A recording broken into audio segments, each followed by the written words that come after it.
तो आइए दोस्तों, आज फिर से आपका स्टार्ट करते हैं एक नए वीडियो में, जिसमें आपको बेसिक ऑर्गेनिक क्लास का जस्ट आपको आज मैं यहाँ से आज नोमेनक्लेचर शुरू करने वाला हूँ, जो कि नोमेनक्लेचर मुश्किल से 2 से 3 वीडियो में समाप्त कर दूंगा मैं। ठीक है, ताकि आपको आगे अगला चैप्टर में कोई परेशानियाँ नहीं होगी। ठीक है बच्चों, आइए बिना बकवास की क्लास को स्टार्ट करते हैं। देखिए बच्चों, आपको पहले पढ़ना होगा, आज बेसिक ऑर्गेनिक क्लास चल रहा है, आपको पहले पढ़ना पड़ेगा हाइड्रोकार्बन के बारे में। आखिर हाइड्रोकार्बन होता क्या है, तो कहिएगा कि हाइड्रोकार्बन क्या होता है, क्या बोलेगा कि हाइड्रोजन और कार्बन से जो मिलकर बनने वाला यौगिक होता है उसको बोलते हैं हाइड्रोकार्बन। अर्थात हाइड्रोजन और कार्बन से मिलकर बनने वाले यौगिक को क्या बोलते हैं, हाइड्रोकार्बन कहा जाता है बच्चों। और आगे देखिए, अब देखिए हाइड्रोकार्बन को 2 भागों में बांटा जाता है। कितने भागों में बांटा जाता है? 2 भागों में। एक होता है संतृप्त हाइड्रोकार्बन और दूसरा होता है असंतृप्त हाइड्रोकार्बन। संतृप्त हाइड्रोकार्बन को सैचुरेटेड हाइड्रोकार्बन कहते हैं और संतृप्त हाइड्रोकार्बन को अनसैचुरेटेड हाइड्रोकार्बन कहते हैं। ठीक है बच्चों, अब देखिए संतृप्त हाइड्रोकार्बन को एल्केन भी कहा जाता है, एल्केन। ठीक है, संतृप्त हाइड्रोकार्बन को एल्केन कहा जाता है। और असंतृप्त हाइड्रोकार्बन को फिर 2 भागों में बांटा जाता है। एक होता है एल्कीन, क्या होता है बाबू? एक होता है एल्कीन और दूसरा होता है एल्काइन। ठीक है, एल्काइन होता है। ठीक है बच्चों, एल्काइन होता है। अब इसमें से देखिए 2 बातें क्लियर है, आपको नाम से देखिएगा संतृप्त हाइड्रोकार्बन में एक आता है एल्केन और असंतृप्त हाइड्रोकार्बन 2 प्रकार के होते हैं, एल्कीन और एल्काइन होता है। ठीक है, अब देखिए कहिएगा सर जी इसका मतलब क्या हुआ? देखिए आप कहिए अल्क, अल्क का मतलब हुआ कार्बन। क्या हुआ बाबू? कार्बन हुआ। ठीक है, अल्क का मतलब कार्बन होता है और एन का मतलब होता है बॉन्ड, अर्थात इसको एन का मतलब होता है सिंगल बॉन्ड। ठीक है, सिंगल बॉन्ड होता है इसका मतलब। ठीक, अब देखिए इसका मतलब होता है सिंगल बॉन्ड, एन का मतलब। अब फिर देखिए अल का मतलब होता है, अल का मतलब होता है कार्बन। ठीक है, कार्बन होता है। और इन का मतलब होता है, अब यहां पर कभी पता है इसका इन का मतलब होता है ट्रिपल बॉन्ड। क्या होता है? ट्रिपल बॉन्ड, अरे सॉरी डबल बॉन्ड होता है, डबल बॉन्ड। इन का मतलब होता है डबल बॉन्ड। ठीक है, डबल बॉन्ड होता है। अब कहिएगा सर कैसे होता है डबल बॉन्ड? देखिए कार्बन कार्बन कम से कम एक डबल बॉन्ड होना जरूरी है। कार्बन कार्बन के बीच डबल बॉन्ड होता है और यहाँ पर देखिए कार्बन कार्बन के बीच कौन सा बॉन्ड होगा? सिंगल बॉन्ड होगा। ठीक है, और देखिए यहाँ भी देखिए अल का मतलब होता है कार्बन। ठीक है, कार्बन होता है और आइन का मतलब होता है ट्रिपल बॉन्ड। ठीक है, ट्रिपल बॉन्ड होता है। ट्रिपल बॉन्ड मतलब सी ट्रिपल बॉन्ड ऐसे होता है। ठीक है, अब देखिए आपको एक बात मालूम होना चाहिए, यहाँ पर कम से कम एक डबल बॉन्ड होगा तभी उसको बोलेंगे एल्कीन। यहाँ लिख देते हैं कि कम से कम एक डबल बॉन्ड होना चाहिए। ठीक है, एक डबल बॉन्ड होना चाहिए। ठीक है, होना चाहिए। अब यहाँ पर देखिएगा तो कम से कम देखिए, अब हरदम हमेशा ट्रिपल बॉन्ड होगा जरूरी नहीं, कम से कम एक डबल बॉन्ड होना होगा तभी उसको बोलेंगे हम एल्कीन। कम से कम एक ट्रिपल बॉन्ड होगा तो उसको बोलेंगे अल्काइन। तो देखिए यहाँ पर लिख देते हैं कम से कम एक ट्रिपल बॉन्ड जो है ना, ट्रिपल बॉन्ड होना चाहिए। ठीक है, होना चाहिए। अब देखिए बच्चों, तो कम से कम यहाँ एक डबल बॉन्ड होना चाहिए, कम से कम एक यहाँ ट्रिपल बॉन्ड होना चाहिए, तभी हम बोल सकते हैं एल्कीन और एल्काइन। ठीक है बच्चों, अब इसके जनरल फॉर्मूला में बात करते हैं। फॉर्मूला जीएफ का मतलब होता है जनरल फॉर्मूला। ठीक है, यहाँ भी इसका भी लिखते हैं जीएफ अर्थात जनरल फॉर्मूला, इसका भी यहाँ पर लिखते हैं जीएफ अर्थात जनरल फॉर्मूला। ठीक है बच्चों, अब आइए दोनों के जनरल फॉर्मूला पर बात कर लेते हैं। देखिए जनरल फॉर्मूला का मतलब होता है, जैसे आप इसका सूत्र क्या बना सकते, सूत्र में देखिएगा जैसे CnH2n सम में होगा, CnH2n सम में होगा, CnH2n सम में होगा। ठीक है बच्चों, CnH2n सम में होगा, इसमें भी CnH2n होगा। ठीक है, आपको बस एक ट्रिक ध्यान में रखना है। ट्रिक क्या रहेगा? आपको नाम रखना है ध्यान, alkane alkene alkyne, alkane alkene और एल्काइन। देखिए अल्क सब में सेम है, अल्क अल्क अल्क। आई में केवल क्या है? ANE है। आई में देखिए ENE सब लास्ट में, आई में ANE है, आई में ENE है, आई में YNE है। एल्केन एल्कीन एल्काइन है, सब CnH2n होगा। ठीक है, अब देखिए इसका ट्रिक में क्या बोलिएगा, जैसे अगर जे एल्केन है, एल्कीन है, एल्काइन लगान बोलिएगा, सटाओ हटाओ घटाओ। अर्थात सटाओ को मतलब हुआ 2 को सटा दो, 2 को सटा दो। हटाओ का मतलब हुआ 2 को हटा दो, और घटाओ का मतलब हुआ 2 को घटा दो। तो CnH2n देखिए सब में कॉमन है, CnH2n सब में कॉमन है, लेकिन यहाँ बोल रहा है कि सटाओ मतलब 2 को सटा देंगे, हटाओ मतलब 2 को हटा देंगे, और घटाओ का मतलब 2 को घटा देंगे। यही तीनों का जनरल फॉर्मूला है। ठीक है बच्चों। अब देखिए जैसे एक को हम बात कर लेते हैं एल्केन वाला, एल्केन से हम किसी एक का उदाहरण ले लेते हैं वो। जैसे मान लीजिए कार्बन ये है, ठीक है, यहाँ पर अगर देखिएगा तो ये देखिए सिंगल बॉन्ड इसमें है, ये एल्केन कहलाएगा, ठीक है, एल्केन का होगा ये। अब देखिए आपको पता है कार्बन का 4 बॉन्ड पुराना जरूरी होता है, पूरा ही 4 बॉन्ड। देखिए एक बॉन्ड यहाँ चल जाएगा, एक था, एगो 2 हो गया, 3 हो गया, अब नीचे 4 हो गया, ठीक है बच्चों। हाँ एक था तो 2 हो गया, 3 हो गया, अब यहाँ देखिए 4 हो गया, ठीक है बच्चों। अब इसके बाद बात कर लेते हैं, देखिए यहाँ पर ये हो गया ना। अब देखिए एल्कीन वाला क्यों बनाते हैं, जैसे मतलब यहाँ पर देखिए डबल बॉन्ड हो गया, कम से कम एक डबल बॉन्ड का होना जरूरी है। अब देखिए और भी लगा सकते हैं, कोई दिक्कत नहीं, लेकिन कम से कम एक डबल बॉन्ड होना चाहिए। देखिए इसका कार्बन 4 बॉन्ड पूरा, ये देखिए 2 बॉन्ड यहाँ पूर चुका है, एक बॉन्ड यहाँ लगेगा 3 को, एक बॉन्ड यहाँ लगेगा 4 हो गया। यहाँ देखिए इसका क्या बॉन्ड है, एक इधर है 2 इधर है, 3 को पूर चुका, केवल एक ही और लगाएंगे। अब यहाँ 1 बॉन्ड, 2 बॉन्ड, 3 बॉन्ड और 4 बॉन्ड, ठीक है बच्चों। अब यहाँ देखिए अब इसका भी एक ले लेते हैं उदाहरण। जैसे मान लीजिए इसका देखिए कहीं ये अगर आइन है एल्काइन है तो मतलब कहीं एक जगह ट्रिपल बॉन्ड लेना ही पड़ेगा हमको। तो मान लीजिए पहला हम ट्रिपल बॉन्ड ले लेते हैं, ठीक है, बाद में सिंगल बॉन्ड ले लेते हैं सब। देखिए इस कार्बन का देखिए 3 बॉन्ड पूरा हुआ है, एक बॉन्ड हमको और चाहिए, ठीक है। और इस कार्बन का बात कीजिए, इसका 3 को यहाँ पर हुआ है, इसका 4 बॉन्ड पूरे है तो इसमें लेना नहीं है। इसमें देखिएगा एक बॉन्ड यहाँ पर, एक बॉन्ड 2 हो गया, एक 3 हो जाएगा, नीचे वो 4 हो जाएगा, ठीक है। अब यहाँ भी देखिएगा एक बॉन्ड ऊपर हो गया, एक बॉन्ड नीचे और एक बॉन्ड यहाँ पर, 1 2 3 4 बॉन्ड इस साइड पर चुका, ठीक है बच्चों। अब आगे देखिए बात करते हैं, आगे यहाँ पर क्या करते हैं देखिए बच्चों। अब इसके बाद अब आपको एक बात हम सिखाना चाह रहे हैं, बताइए क्या हम इसमें और कहीं पर और हाइड्रोजन को ऐड कर सकते हैं क्या? और कम से कम और हाइड्रोजन जोड़ना उचित है क्या? हम और हाइड्रोजन को जोड़ सकते हैं इसमें? कहेगा सर नहीं, क्योंकि सब सिंगल बॉन्ड है, कहीं भी तोड़ेंगे फिर लगाएंगे तो उतना ही बात होगा। इससे आपको और अधिक हम हाइड्रोजन नहीं जोड़ सकते हैं। और आप कहेगा तो और अधिक हम हाइड्रोजन को, क्योंकि कहीं बॉन्ड तोड़ने वाला है ही नहीं, इसलिए हम लिख देते हैं यहाँ पर और अधिक हाइड्रोजन नहीं जोड़ा जा सकता है।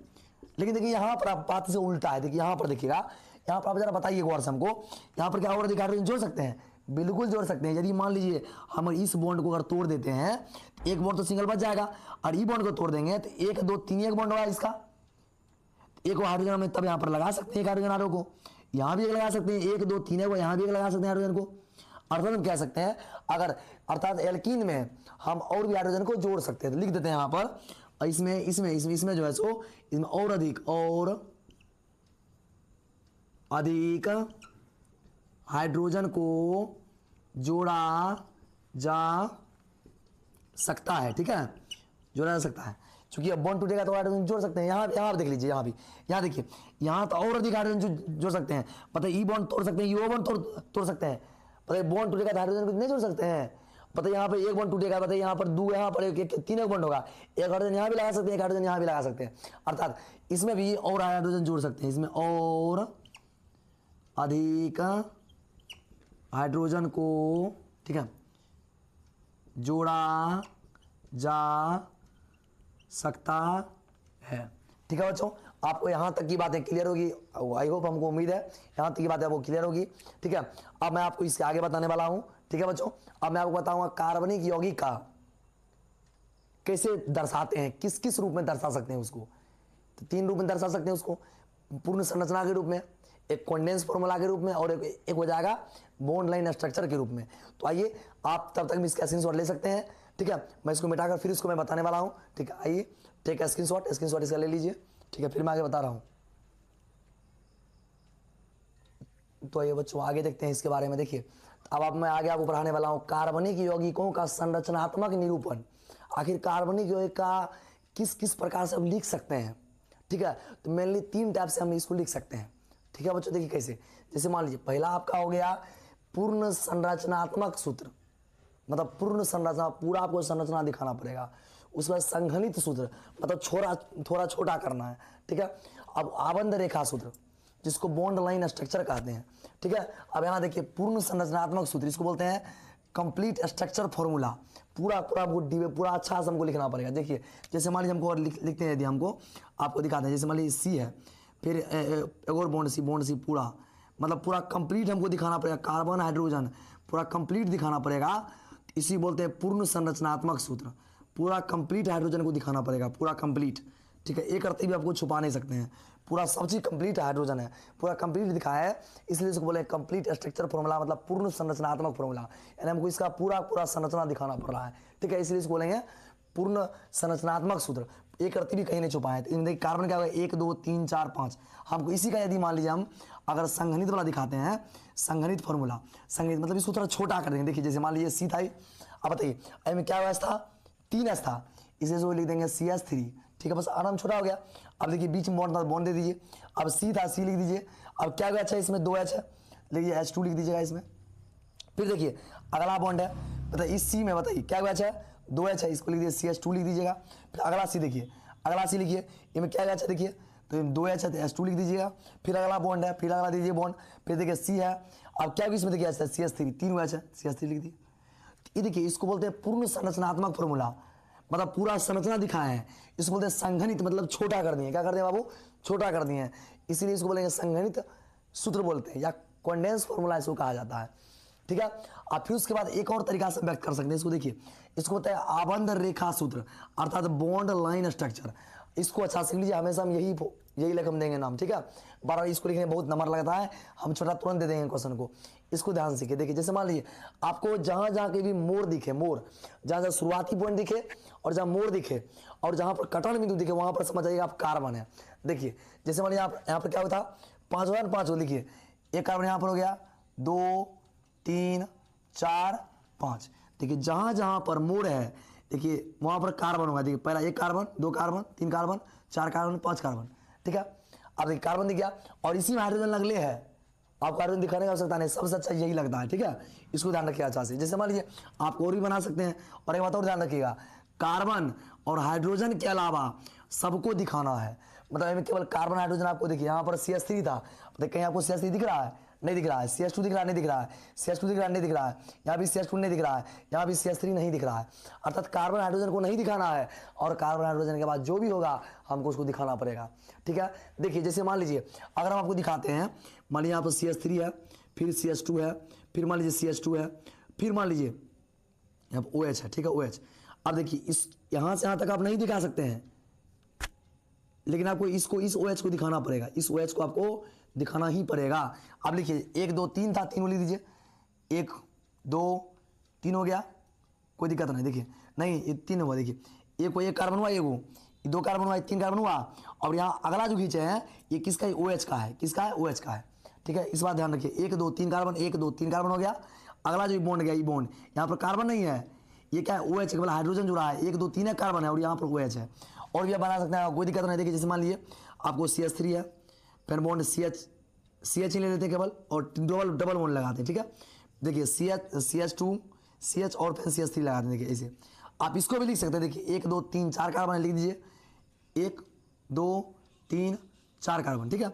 अब देखिए 1 2 दूसरा कार्बन के बाद बॉन्ड है, 1 2 दूसरा कार्बन के बाद क्या बॉन्ड लगा ले, 1 2 2 दूसरा कार्बन के बाद देखिए डबल बॉन्ड है, डबल बॉन्ड लगा दीजिए, नीचे देखिए डबल बॉन्ड, ये हो गया इसका डबल, सिंगल बॉन्ड था ये, और एक डबल बॉन्ड लगा सकते हैं, बस हो गया, बात खत्म है। ऐसा लिख सकते हैं इसको, ठीक है। तो किसी प्रकार जैसे मान लीजिए आपको ऐसे भी लिखना है, देखिए जैसे मान लीजिए हम एक और लिख आपको दिखाते हैं, जैसे मान लीजिए CH3 है, बॉन्ड CH2 है, बॉन्ड CH2 है, bond C double bond O है, बॉन्ड OH है।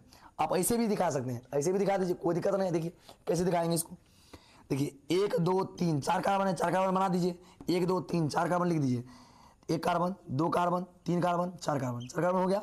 अब देखिए बच्चों यहाँ से क्या करते हैं, अब गौर सुनिएगा, देखिए अब यहाँ पर क्या करना पड़ेगा हमको, डबल बॉन्ड O लगाना पड़ेगा, डबल बॉन्ड क्या लगाना पड़ेगा, O लगाना पड़ेगा। देखिए यहाँ पर एक और, देखिए ये जो OH है, OH, इस OH को इधर लगा दीजिए, OH हो गया ये, ठीक है, ये OH होगा, लेकिन डबल बॉन्ड देखिए O था, इसी लास्ट वाला कार्बन पर डबल बॉन्ड O था, यहाँ लास्ट वाला कार्बन क्या लगा दिया, डबल बॉन्ड O लगा दीजिएगा, सही है।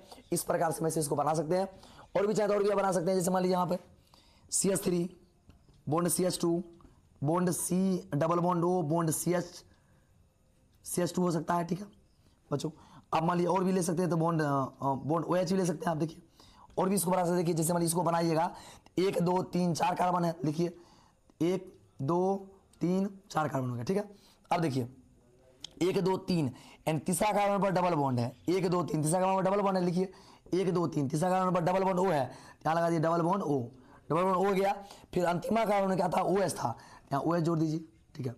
इस प्रकार से आप बना सकते हैं आप ठीक है। ये था संगणित फॉर्मूला और ये था कहती बॉन्ड लाइन स्ट्रक्चर। इसी को आपको ध्यान से करना है, इसको मैं आपको आगे इसका नोमेनक्लेचर में बताने वाला हूं आपको, ठीक है। आप पूरा सीरीज को देख लीजिए, आपको आगे चैप्टर में कोई भी दिक्कत नहीं होने वाला है। हम प्रयास कर रहे हैं कम से कम वीडियो में आपको अधिक से अधिक जानकारी को प्रोवाइड कर दें, ताकि वो आगे आने वाली वीडियो में कोई भी दिक्कत नहीं होगा, ठीक है।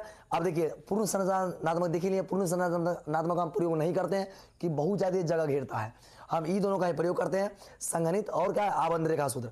संगणित का भी नाम लिखने में बेसी यूज नहीं करते हैं क्योंकि थोड़ा बड़ा लगता है, समय भी लगता है बेसी लिखने में, हम इसका फास्ट प्रयोग कर देंगे नाम जब लिखेंगे उस समय। और एक बात ध्यान रखना है, कार्बन और हाइड्रोजन के अलावा सबको दिखाना है। देखिए कार्बन और हाइड्रोजन नहीं दिखाया, लेकिन इसको दिखाए, OH दिखाए, फिर O को भी दिखाए, OH को भी दिखाए, कार्बन और हाइड्रोजन के अलावा हमको सबको दिखाना पड़ेगा, ठीक है बच्चों। उम्मीद करते हैं यहाँ तक आपको समझ में आ गया होगा, ठीक है। आप देखिए जैसे मान लीजिए कार्बन का संख्या रहेगा तो उसका नाम हम लिख दिए आपको, ये नाम याद कर लीजिएगा। जस्ट इसके अगले वाले वीडियो में हम आपको नाम लिखना पूर्ण रूप से सिखा देंगे, नाम लिखने का सही तरीका क्या होता है, आप एक वीडियो में पूरा एक ही बार में सीख जाइएगा, टेंशन नहीं लीजिएगा। देखिए अब कार्बन रहेगा 1 तो उसको बोलेंगे मिथ, कार्बन रहेगा 2 तो बोलेंगे एथ, 3 रहेगा तो बोलेंगे प्रोप, 4 रहेगा तो बोलेंगे ब्यूट, 5 रहेगा तो बोलेंगे पेंट, 6 रहेगा तो बोलेंगे हैक्स, 7 रहेगा तो बोलेंगे हेप्ट, 8 रहेगा तो बोलेंगे ऑक्ट, 9 रहेगा तो बोलेंगे नॉन, 10 रहेगा तो बोलेंगे डेक, 11 रहेगा तो बोलेंगे अनडेक, 12 रहेगा तो बोलेंगे डोडेक, 13 रहेगा तो बोलेंगे ट्राइडेक, 14 रहेगा तो बोलेंगे टेट्राडेक, अब 15 रहेगा तो बोलेंगे पेंटाडेक, 16 रहेगा तो बोल देंगे हेक्साडेक। इस प्रकार से बोलते जाइएगा। फिर से एक बार बोलिए हमारे साथ में, देखिए वहां पर 1 बोलेंगे मिथ, 2 बोलेंगे इथ, 3 बोलेंगे प्रोप, 4 बोलेंगे ब्यूट, 5 बोलेंगे पेंट, 6 बोलेंगे हैक्स, 7 बोलेंगे हेप्ट, 8 बोलेंगे ऑक्ट, 9 बोलेंगे नॉन, 10 बोलेंगे डेक, 11 बोलेंगे अनडेक, 12 बोलेंगे डोडेक, 13 बोल देंगे ट्राइडेक, 14 बोल देंगे टेट्राडेक, 15 बोल देंगे पेंटाडेक, 16 बोल देंगे हेक्साडेक, 17 बोल देंगे हेप्टाडेक, 18 बोल देंगे ऑक्टाडेक। इस प्रकार से हम आगे बढ़ते जाएंगे, कोई दिक्कत नहीं है, आपको यहाँ तक याद कर लेना है। उसके बाद फिर मैं आपको अगला वीडियो लेकर आ रहा हूँ और आपको पूर्ण रूप से नामकरण में सिखा दूंगा एक ही वीडियो में, आपको टेंशन नहीं लेना है। फिर उसके बाद 1-2 वीडियो के बाद में बस बेसिक ऑर्गेनिक क्लास खत्म ही होने वाला है, 1-2 वीडियो के बाद में आपको हेलो एल्केन हेलो एनी शुरू कर दूंगा, ठीक है बच्चों। आइए आपको इसको स्क्रीनशॉट लेना है, ले लीजिए, ठीक है, इसको उतार लीजिएगा अच्छे से, ठीक है।